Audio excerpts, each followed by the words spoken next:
नमस्कार दर्शक बंधु, ट्रावेल विथ सुरेश चौधरी को आपण मानंकु स्वागत। आज आमे देखिबा देवादिदेव महादेव प्रभु श्री बटेश्वरं को। बाबा बटेश्वरं मंदिरटी अष्टम शताब्दीर बोली जना जाए। एतद व्यतीत मंदिर पार्श्वरे थिबा एक सुंदर पार्क एवं शांत परिवेश रे थिबा एक निरोला समुद्र बेलाभूमि भी देखिबा। प्रायतः फेब्रुआरी मास तृतीय सप्ताह बेलू दक्षिणा वायुर आगमन रे हजार हजार संख्यार ऑलिव रिडले कईंछ बेलाभूमि को आसी गण अंडादान करती। उक्त समय रे जदि आपण आसंती ताहाले एही अपूर्व दृश्य को भी उपभोग करिपारिबे। एही स्थान को आसीबा पई आमको जातीय राजपथ 16 हुमा जंक्शन ठारू आसीबाकू पड़िबो। तो चलंतु आजिर यात्रा आरंभ करिबा।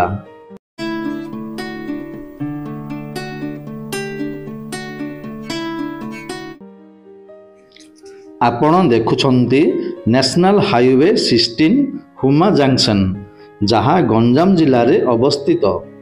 ब्रह्मपुरु भुवनेश्वर अभिमुखे प्राय 40 किलोमीटर आसिले हुमा जंक्शन पड़िबो। एठारू डाहण पटकू आसिले बाबा बटेश्वरंग सुंदर तोरणटीए देखिबाकू पाइबे।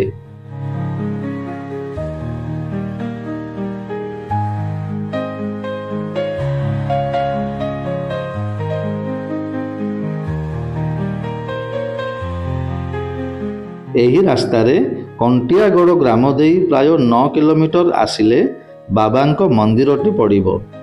आपण 2 चकिया किंबा 4 चकिया जान रे आराम रे मंदिर तथा बेलाभूमि को आसी पारिबे।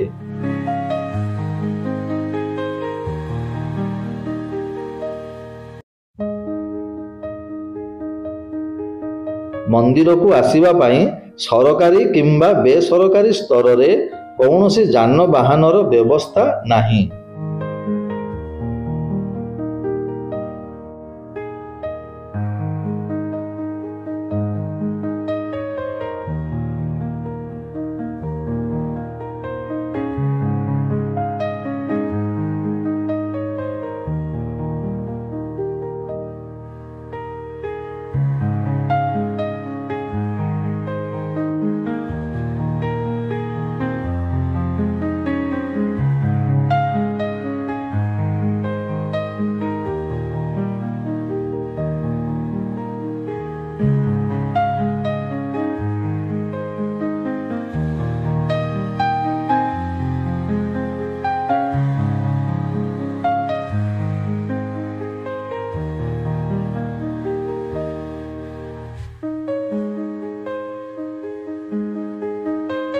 मंदिरटी बहुत प्राचीन।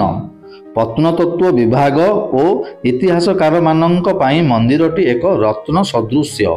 2016 मसीह मंदिर चतुर्पार्श्व बालुका खनन बेले पार्वती मंदिरटी देखिबाकू मिलिला।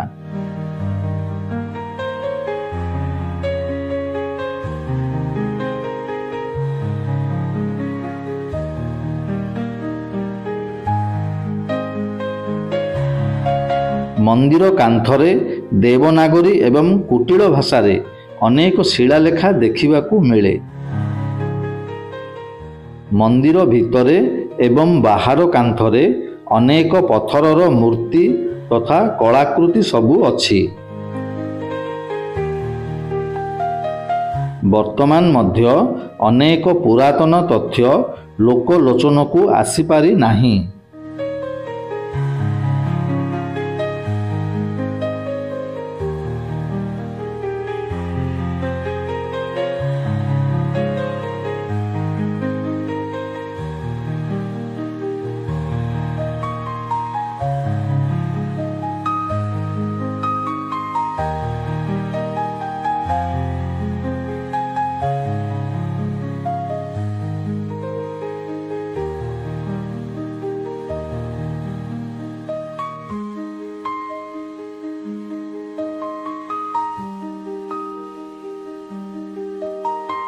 ମନ୍ଦିରକୁ ଲାଗି ଏକ ସୁନ୍ଦର ପାର୍କଟିଏ ଅଛି।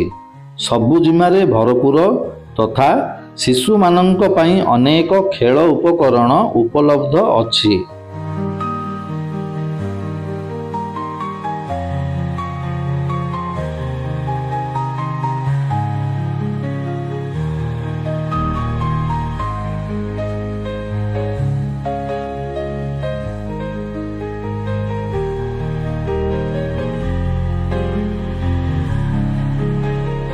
ବର୍ତ୍ତମାନ ଚାଲନ୍ତୁ ବେଳାଭୂମି ଆଡ଼କୁ ଯିବା। ବେଳାଭୂମିଟି ଶାନ୍ତ ଏବଂ ନିରୋଳା ପରିବେଶରେ ଗୋଟେ ପଟେ ବଙ୍ଗୋପସାଗର ଓ ଅନ୍ୟପଟେ ବିସ୍ତୃତ କେଶୁରିନା ବୃକ୍ଷର ଜଙ୍ଗଲ।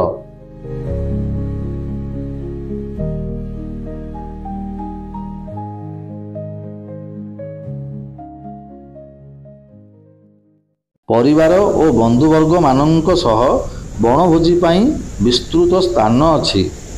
ସମୁଦ୍ରରେ ଗାଧୋଇବାର ସୁଖଦ ଅନୁଭୂତି ତଥା ସୂର୍ଯ୍ୟାସ୍ତର ସୁନ୍ଦର ଦୃଶ୍ୟକୁ ଆପଣ ଜୀବନରେ କେବେ ହେଲେ ଭୁଲି ପାରିବେ ନାହିଁ।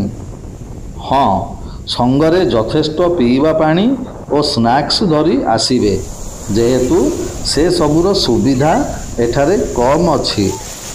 ଶେଷରେ ଦର୍ଶକ ବନ୍ଧୁ, ଭିଡ଼ିଓଟିକୁ ଲାଇକ୍ ଏବଂ ଚ୍ୟାନେଲଟିକୁ ସବସ୍କ୍ରାଇବ୍ କରିବେ ବୋଲି ଅନୁରୋଧ।